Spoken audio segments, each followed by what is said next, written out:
Hello, everybody. Hope you're having a good Tuesday. We're back. Little programming note. Kyle O'Brien, who has joined the family, will be doing some stuff next week. I'm going to be on spring break. I'm going to be skiing in cement in Oregon because it's getting a little warmer.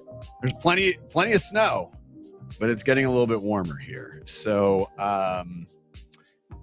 so we'll do some repeats. We'll do some reruns.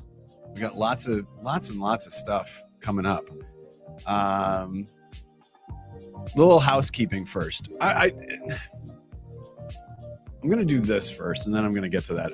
The thing that was a little surprising to people today, because I want to bring Russell in to discuss. So first off, thank you to all of our members. Our brief is to build the global home for independent agencies. Our mission is to serve indies and the brilliant people behind them. Our goal is more visibility for indies and more choice for marketers. We are a visibility platform in 5 parts. We do media and editorial. That includes op-ed. We have a wonderful community that we're continuing to grow and build. We have consulting sprints for our members. You want to be an ad age? Cool. We'll help you with your pitch. We've got Celebration, which is our events and our awards. I'll talk about the top 40 design here in a second. And then Biz Dev, which is our newest member benefit. It's called Indie Agency Connect. And we're working to build some opportunities, project-based, key creative partners or key marketing partners. I prefer that term. So we're building our database of members and looking to snap some business together, shall we say. All right, so I want to go to the top 40 design. Deadline is Friday. Now, we have constructs. We do not have categories, and that is by design. No pun intended. If it's design, I don't care what kind of design it is. We want to see it. So UX, CX, love industrial design. Production design is one of my favorite things that people do not necessarily get an opportunity to see, but they should see it because it's incredibly important. And listen, I mean no disrespect to the wonderful people at Pentagram or at some of the bigger design shops. They do incredible work. But there's so many indie shops doing incredible work, and we want to celebrate that. If you are a member, you get 25% discount. And our Daniel and Kate from Mrs. and Mr., our jury presidents, we had a nice little meeting with our jury. There's 17 of them. And one of whom is from Iceland, by the way, our Brandenburg here. One of my favorite agencies that I used to cover when I was at Adweek.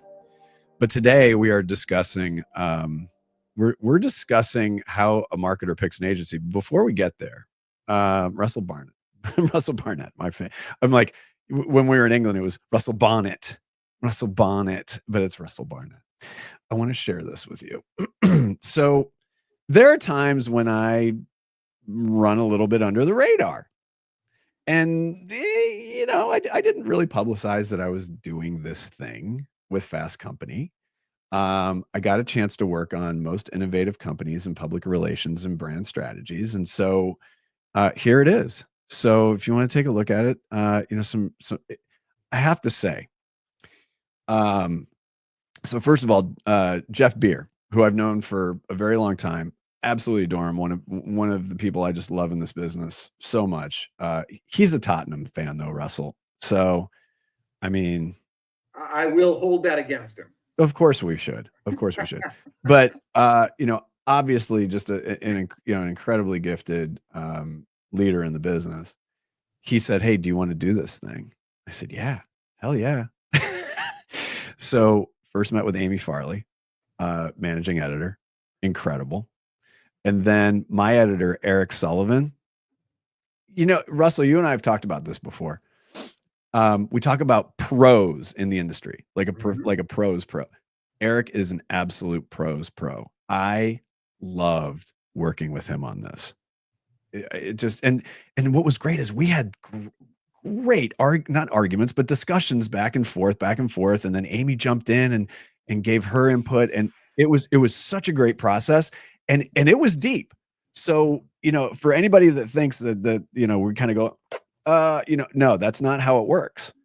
It was really, really deep, very thoughtful process, and a chance to see how Fast Company works. They're all absolute pros. So I want to thank them for the opportunity to do that. And very germane to our conversation today, by the way. Exactly. So anybody who if you're watching today and you are a Philadelphia Eagles fan, and I was concerned that because I have a green screen that this would wash out. Any of you that are Birds fans and you go Birds in the comments, there might be an indie agency news hat for you in it. All right, let's go. So Russell, you and I first met God, I don't 17, 18. Does that feel yeah, something like that. Maybe even sooner, but we just didn't click. Yeah, it happens. Yeah, now, our topic today is, one of the issues and questions that generally comes up with agencies, and I think what we're trying to do is not necessarily dispel myths, but maybe that's part of it. But sometimes reading the tea leaves of what a brand really wants or really needs, and trying to interpret all that stuff. But the other side of it is really important to understand how a marketer, how a CMO thinks. And I want to go into your background because, you've done some really high profile stuff.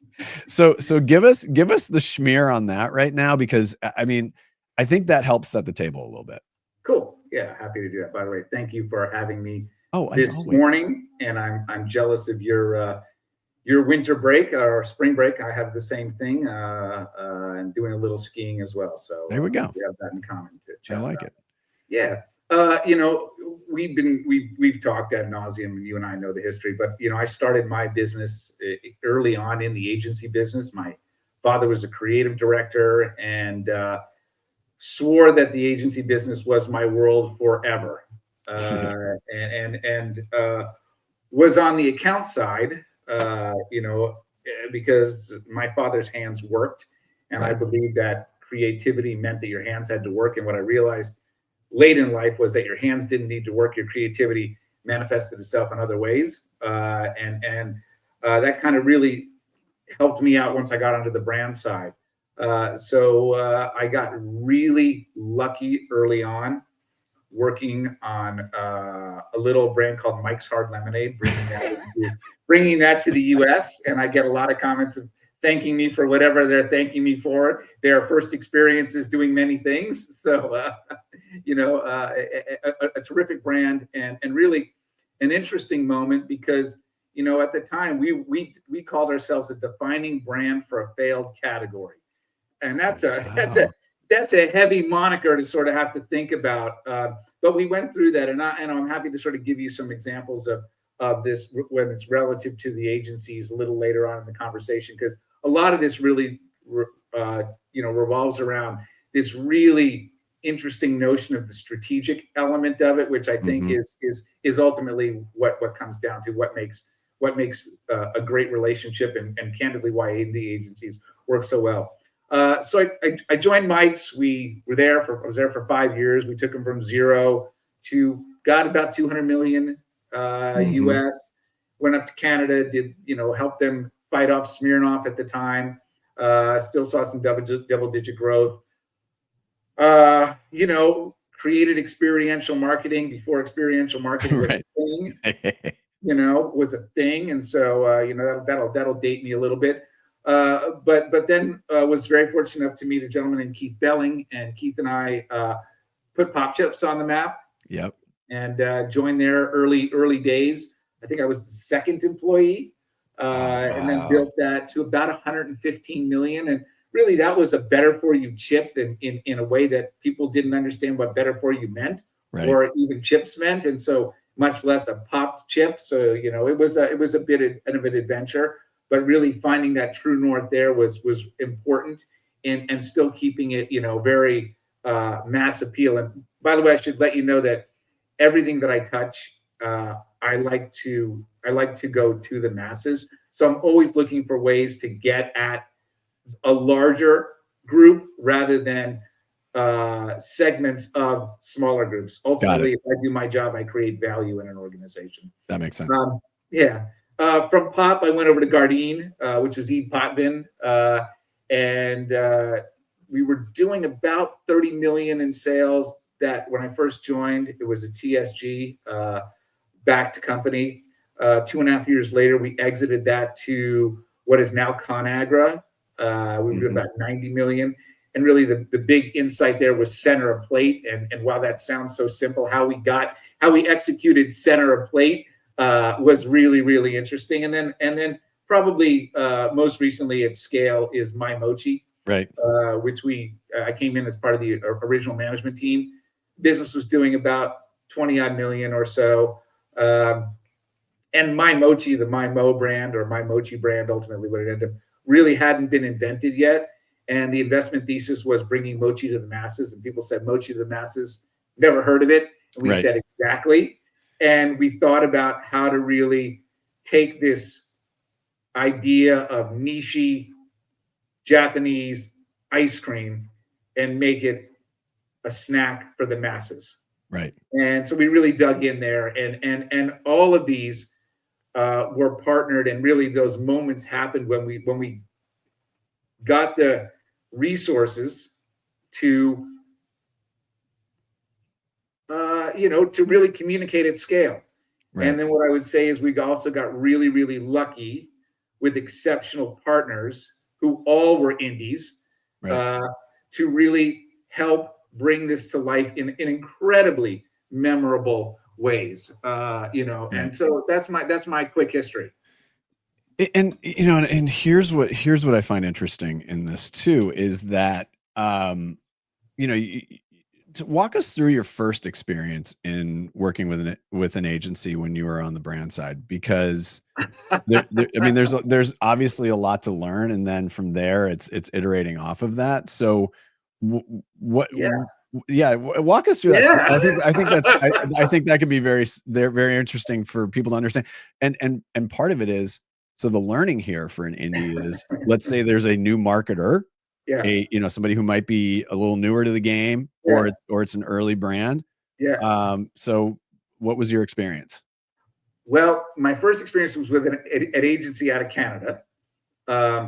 It was the Brainstorm Group. It is now Bob's Your Uncle. I know them. Yeah. Bob is a dear friend, and I didn't know Bob from anybody, but we got along very well, and we spent a lot of time going through the pitch process and understanding the rationale and the motivations, and we agreed that there was this really interesting nugget of information, and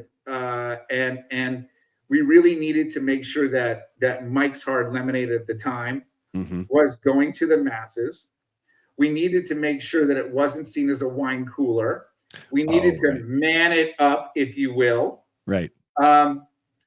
And we came up with a thematic which basically killed off lemons. Wait, what? Exactly. So the tension in that, obviously. The tension in this was how do you this idea of this guy Mike was everybody's best friend. We had this idea that everybody knew there's a little Mike in every one of us. He was never seen, heard, or physically described unless he was kind of tallish depending on the light. Sure. And the tension was always, well, he sounds too nice, so he's got to have an enemy, or there's got to be a mortal. There's got to be, if you're something, you have to be fearful of him. Right. And what we came up was the only thing that should be fearful of this guy who makes this hard lemonade is a lemon. So the tension was, how do you take a lemon and make it terrifying for that lemon? Right. And ultimately what we found out was that it created a moment of quality, and we'll get into that in a minute. But I remember Bob and I sitting there going of this thing, and I said, shit, man, I love this. This is phenomenal. Now, when Anthony von Mandel, who still owns the business and an icon in beverage, when we discussed this with Anthony, I really need your support in pushing this through because we know we're in a great space. And Anthony's in Vancouver. I'm on a call in San Francisco. Bob's up in Toronto. And Anthony says, why? After we pitch this. And I'm waiting for Bob to step in. Bob's fucking silent. Oh, go no. And I literally put my head on my desk. It's kind of like this. Right. And we went off and we got approval to run these 3 crazy spots. One was a funeral, where one was the after party, if you will, and one was a hospital scene. And each one of them had a line. One was 7 out of 10 never saw it. 7 out of 10 lemons never saw it coming.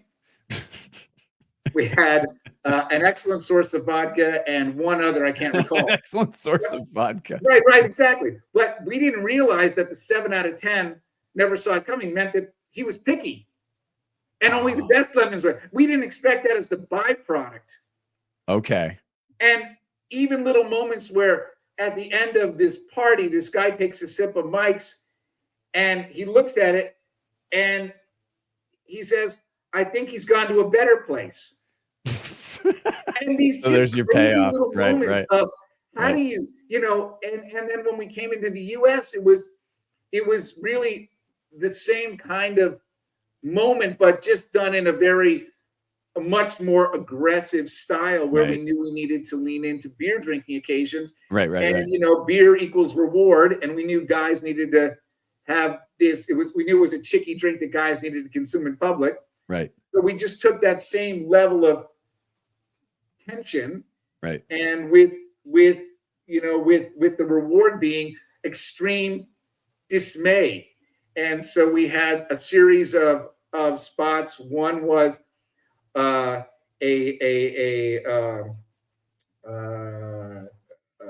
guy who cuts down the trees, up in Portland area. Right. That tracks. What's that? That tracks. Yeah, right. And he's got an axe and he's chopping wood and getting it all ready and he chops his foot off. And, his buddy says, that looks like that stings. Nah, it's just a flesh wound. Right. Blah, blah, blah. Right. Let's go to the hospital. No, let's go get a Mike's instead. They go to the bar and the guy cheers with the boot. Right. Oh my God. And then that leads to, a SeaWorld scene where a guy's dangling, or the guy's I remember that one. I remember Mike's that arm one. off. Yeah. Bottle comes down the bar, can't pick it up, no hand. Yeah. And those kinds of things. But ultimately, how do you make those at home and beer drinking occasions using humor and wit and things you could never do today? Right. And and that was very of the moment at the time. Very of the moment. So we go from Bob's your uncle, and then we start progressing through. Yeah. And as you start getting more experience as a CMO and a marketer, I want to talk a little bit about the idea behind going outside of Creds. And Pedigree. And so, they're the Creds, obviously, you see the work, you understand the work. You look at the case studies. In some cases, pedigrees will vary, and that includes tenure, that includes visibility, like all the things that we talk about, right? So outside of those two things, let's strip those out. Over time, what were you looking for in agency partners? Now, again, you've mentioned that you started at a point at Mike's Hard Lemonade. You definitely couldn't do that today.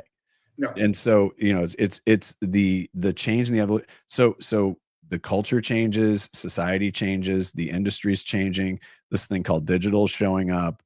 So all of these things now are on your plate as a CMO. So again, outside of that, what were you looking for in your agency partners? Well, I'll get the best examples. Probably, we hired a group called Lovers out of the UK. I remember them.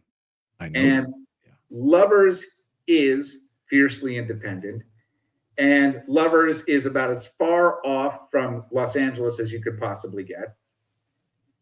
And we were very smart in saying, let's not let geography get in the way of exceptional work. Mm. And we also knew that the business required a little something different, given that we were a hybrid of cultures. Right. We thought it was important that if we could get, and we played in the nexus of play, fun, and weird, that we ought to have a little bit of quirky internationalism. And we thought that the Brits had the potential to bring that to us. Sure. And they did. And they did. And what I think what really hit home was agencies do a great job of telling you about them. Agencies do a reasonably decent job of telling you about you. Mm-hmm. These guys did an exceptional job of telling us about us and what they heard and why why it all correlated back to the solutions that they had. Talk a little bit more about that. How did they approach that? Because there is the thing of, well, we're going to do a lot of research. Well, yeah. And that's right. I know you're shaking your head because I know that my point was that it goes far outside of that. It's way beyond that. Yes. There is nobody who understands brands better than the brand owner. Right. Just far out. What can happen is a brand owner can get too close.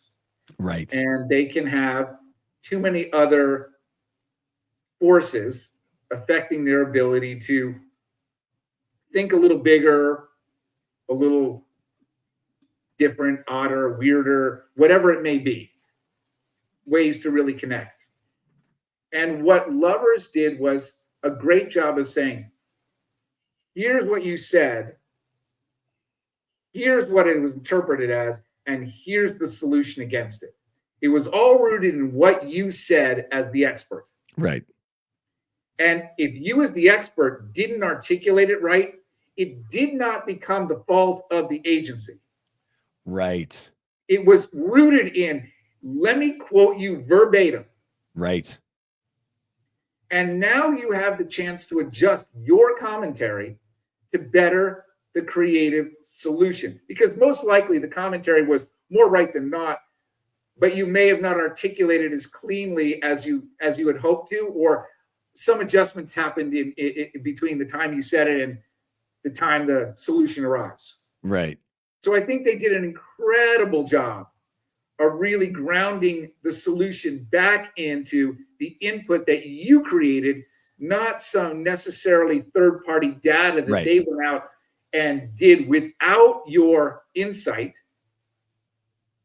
and which could have been completely wrong. Yeah, and that third-party data can provide some level of context potentially, but maybe but it goes. Honestly, it goes. it's maybe so not, depending on what you're doing. Remember, if you're doing innovation and you're doing category creation, which is where I've spent my entire career. Right. If there's research against it, then it isn't by default. It isn't category creating. Very good point. So all you can do is triangulate. Again, and great so, point. Yeah. So that's fine and dandy, but you're in no position to say third-party data says this. Right. I was just going to say, right. And the other point of this is a reminder that sometimes we forget that everybody tries to move several steps ahead of what humans are capable of. And as it relates to creativity, as it relates to building a business for a brand and helping a brand with their business problems, we keep forgetting that it's in two places, the brand owner and its customers. And by the way, the consumer gets one step change. That's all you give them. If you have to give them two step changes, that's one too many. They're gone. They cannot get over they can't do a hurdle. They're fine doing a jump. They can't do hurdles. Right. And so the moment you sort of take that and understand, you've got to ground them in something that they understand empirically. They understand it. This is in their DNA, and give them a little adjustment. Yeah. I get it. I'm willing to try it. Now I get it. Right. My big thing, and it's, what we do here is, how can we be familiar but different? Exactly. And in my Mochi, for us, people knew people had an idea what Mochi ice cream was. Right. And our big piece of this was understanding that it wasn't Japanese ice cream. Right. It was a snack that happened to be frozen. Because the moment you chew your ice cream, you're a snack. Right. So act like a snack first and foremost. Right. And so so for us, the step change was chew your ice cream. Right. And flavors became a moment of vanilla, chocolate, strawberry. You can get exotic with mango. Yeah. But I didn't grow up with yuzu. I didn't grow up with black sesame. Right. So chew your ice cream, strawberry. Yeah. I can do the jump and chew your ice cream, and I land on strawberry. I'm really good. Once you start getting to bean take a jump over chew your ice cream. Now I got to leap over yuzu. Right. Now I'm in hurdle land. Yeah. And you can't get there. And that was early days. Now you have permission to get there because all of that work's been done, and you're now, that point of reference has changed. Yeah, you can be a little bit more adventurous, and I point to kettle chips, and they were actually one of the very early adopters of bespoke flavors. Yeah. I can't remember what year. I mean, it was a long time ago. Proud Oregon company. But they had done this thing where they had asked the public, what's a flavor we should try? And people were giving these, and so Kettle deserves a lot of that credit, because now you're absolutely right.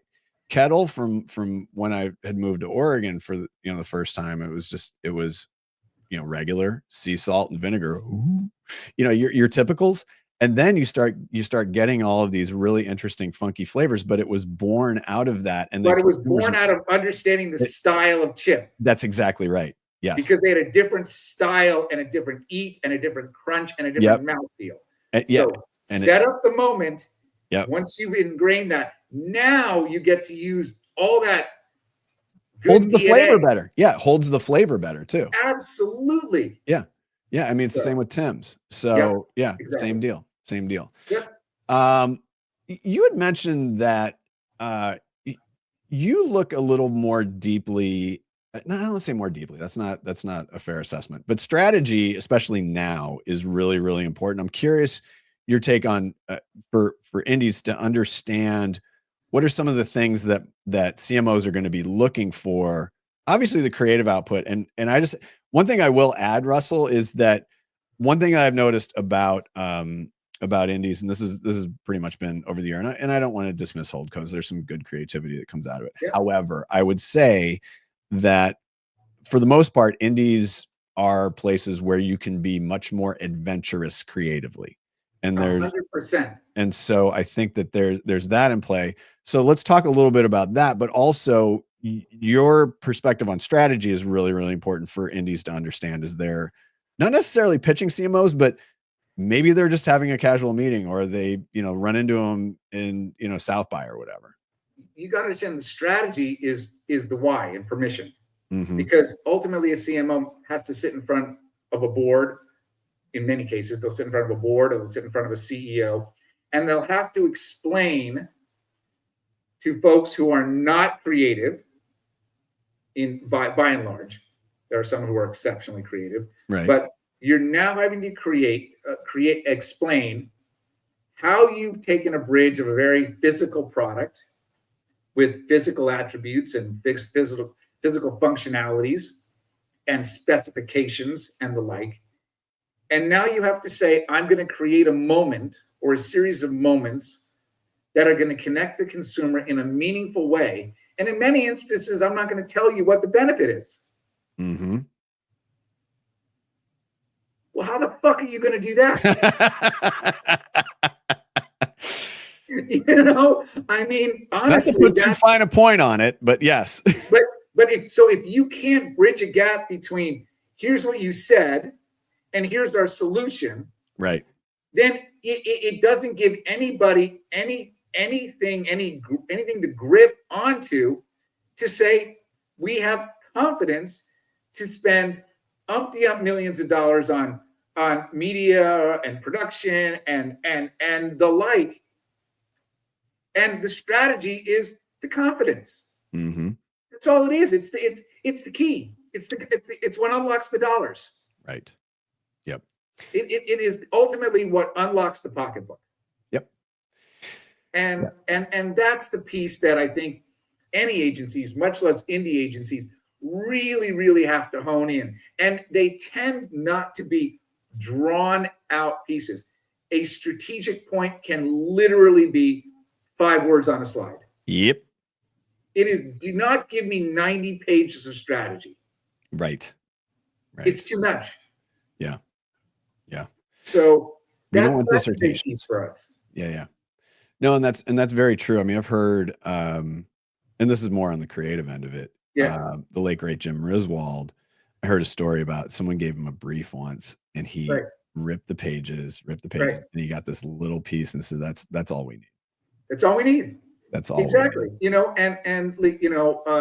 A lot of the work, for example, when we did Gardein, we had a plant-based protein center plate, and the comms should be go after vegans, right?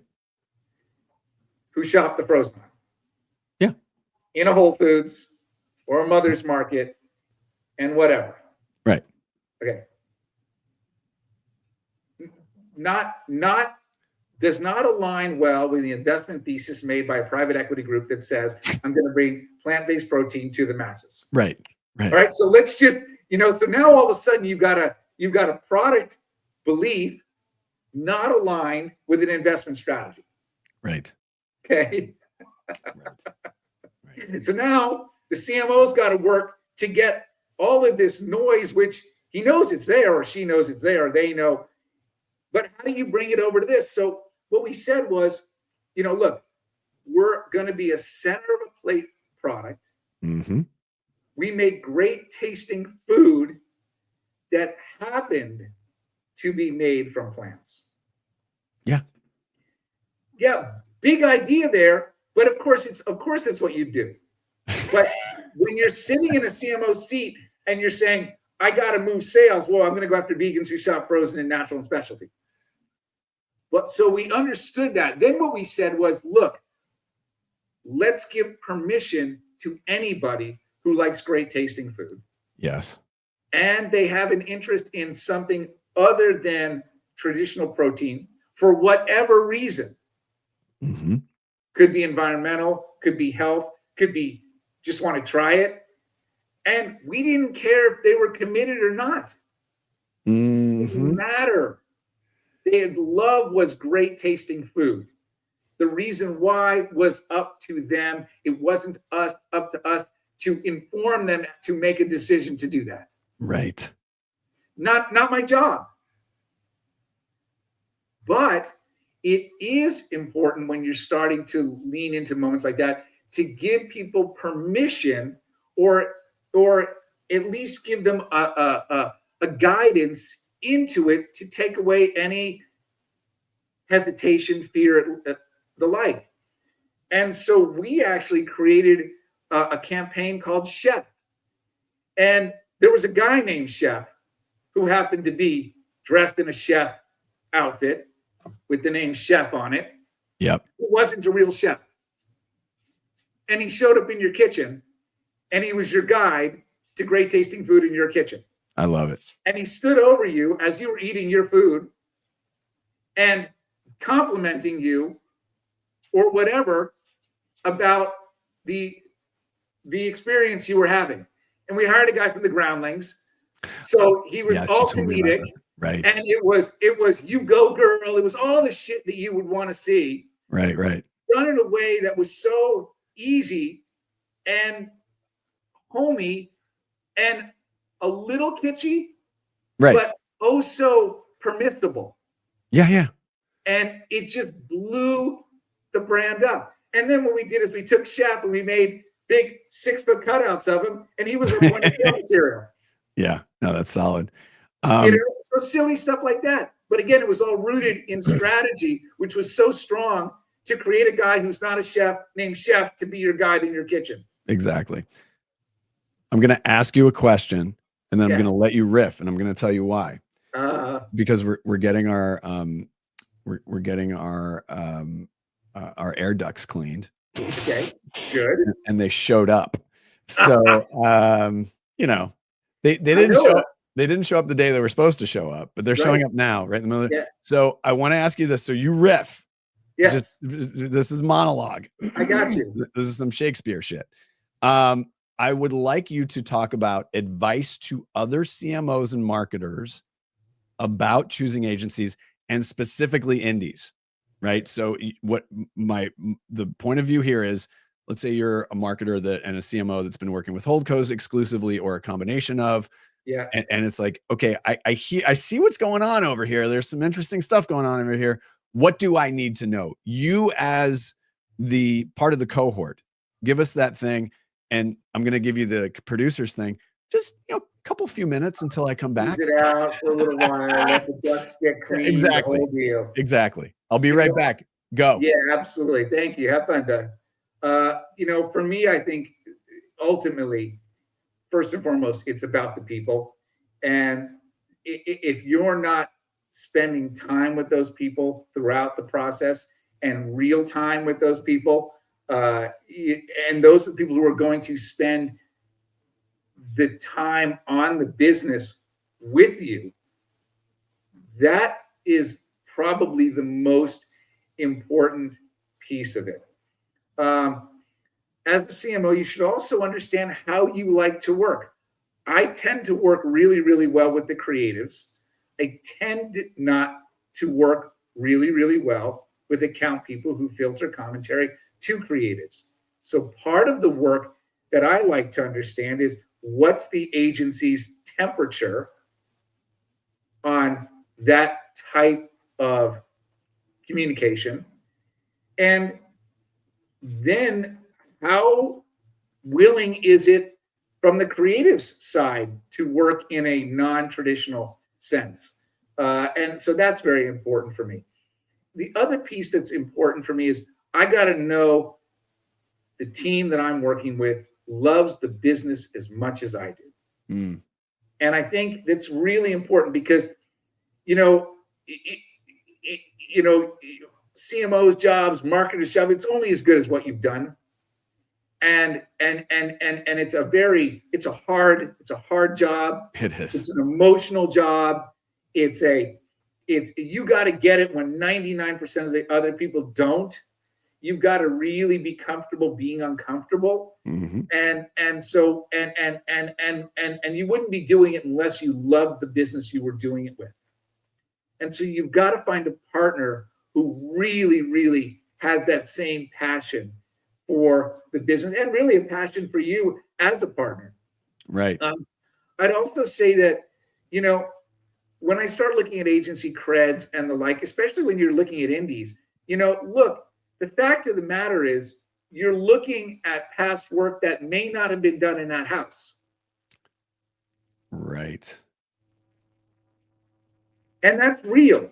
Yes, the people worked on it, but you as an outsider coming in don't know what work was really done on it. Mm-hmm. Right. So it's really good to parse out and ensure that, as an agency owner who's worked on it in a past life, that you can clearly articulate your role. Yep. Clearly. And if you didn't really do it, be upfront about it. Right. And be upfront about the role you did play. It's not a check against you. No. It's an honesty and trust moment for you. Yep. And that's really important. And the last piece I'd always say is, when I talk to people and they give and they talk about, and by the way, you inherently people's motivations are all in the right place. So if they're telling you they did something, it's from a good place. So Right. Sure. You know that. I always, I am very suspect of result. Interesting. Because you don't know what else was happening in an organization to affect the result. Mm. You don't know what was happening, in my case at retail.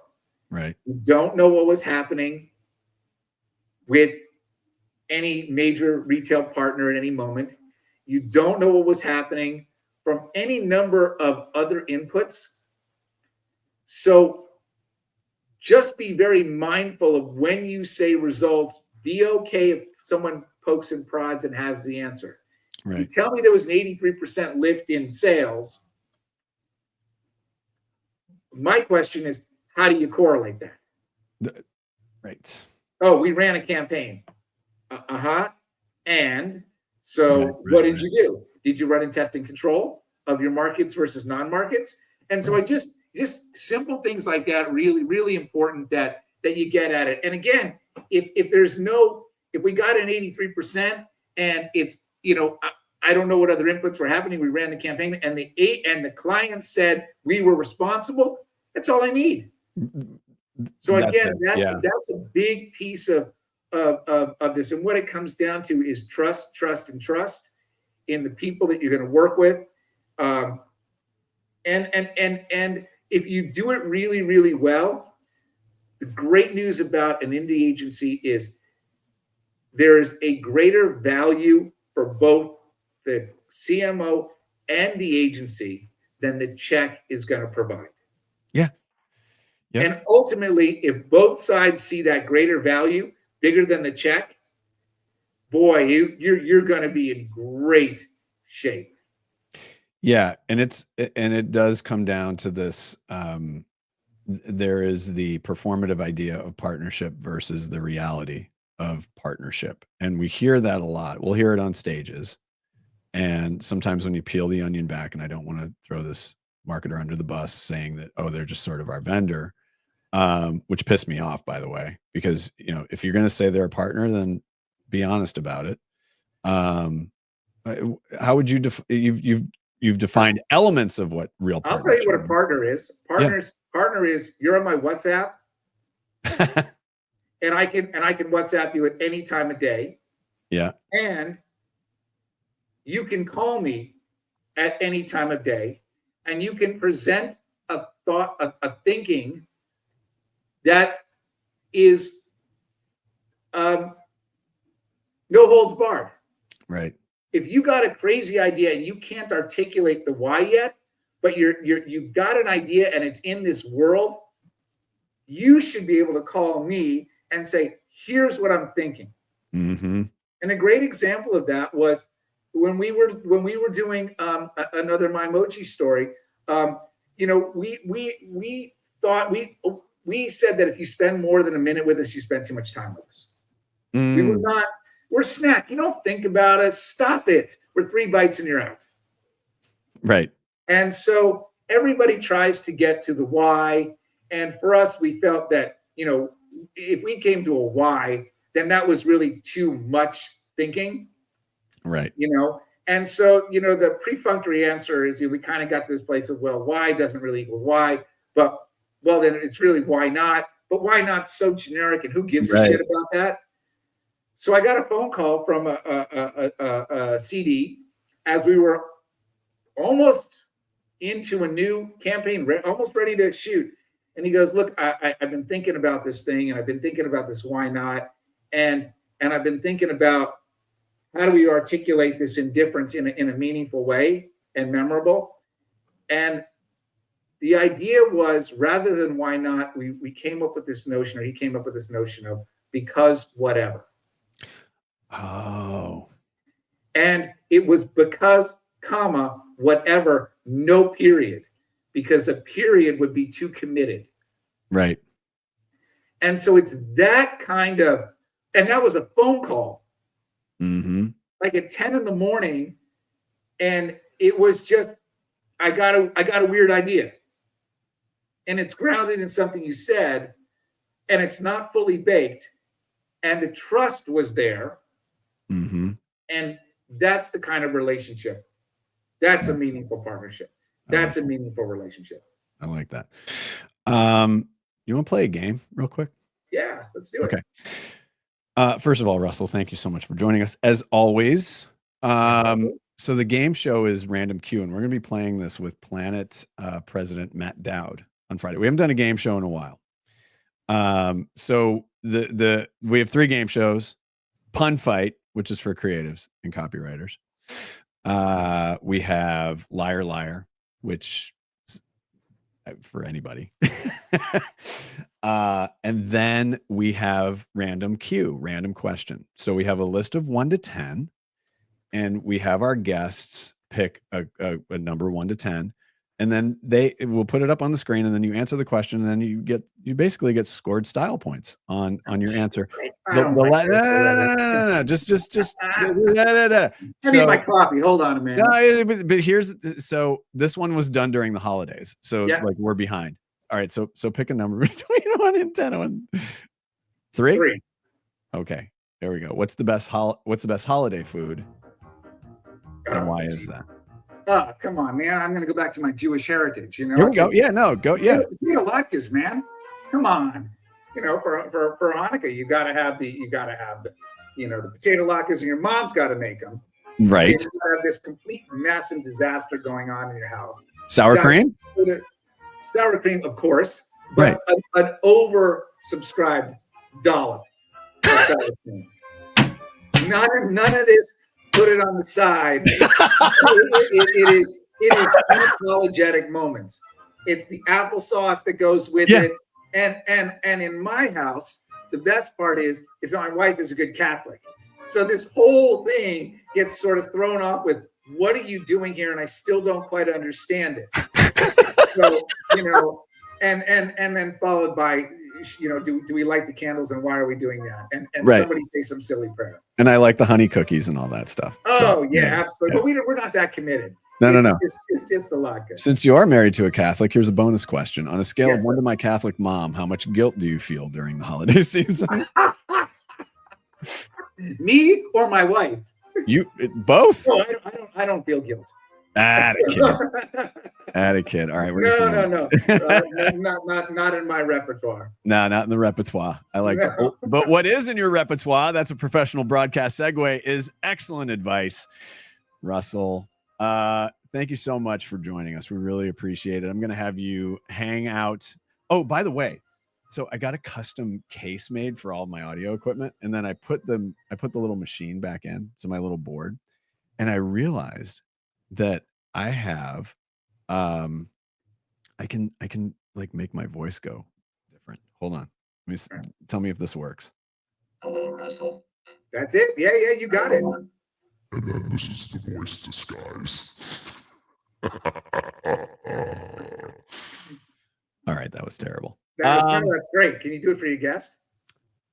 No, just me. Okay, sure. Well, I mean, when we're live, yeah. When Excellent. we're live. Oh, you know what I'll do? What's that? I'll go to Cannes. I'll get John Wren on, and I'll be like, so John, tell me about the Omnicom IPG merger. Well, let me tell you about that. Exactly. We have a good ROI on this investment, and good agency. Perfect. And they said this platform isn't like a morning radio show. I'm kidding. It kind of is. Russell, seriously, you're a great friend, but also such a great professional, and love your advice. I'm going to put you backstage for a second. Thanks so much for joining. Thanks, Doug. All right. Hold on 1 second for me. All right, everybody. Yeah, we had a little bit of fun today. We always have a little bit of fun. Yeah, it's so nice when you can chill with people that you love, and absolutely love everything about Russell. We've had so many great times together. And I hear about that from agencies too, and especially with teams. So, again, it's a reminder, appreciate each other. We all work hard. Just appreciate each other. Take the time. This shit doesn't last. Life is so damn short, and I don't mean to sound cliche, but it is so true. So enjoy the times together, even professionally. All right, I'm going to go back here. Top 40 design. Our last deadline for entries is Friday, but you might be able to get an extension if you want to. You have to reach out to me, though. If it is design, it counts. It counts. Also, a reminder that if you are interested in membership, you can go to indieagency.news. You'll see this nice little red button, or as we say in the Philadelphia area, button.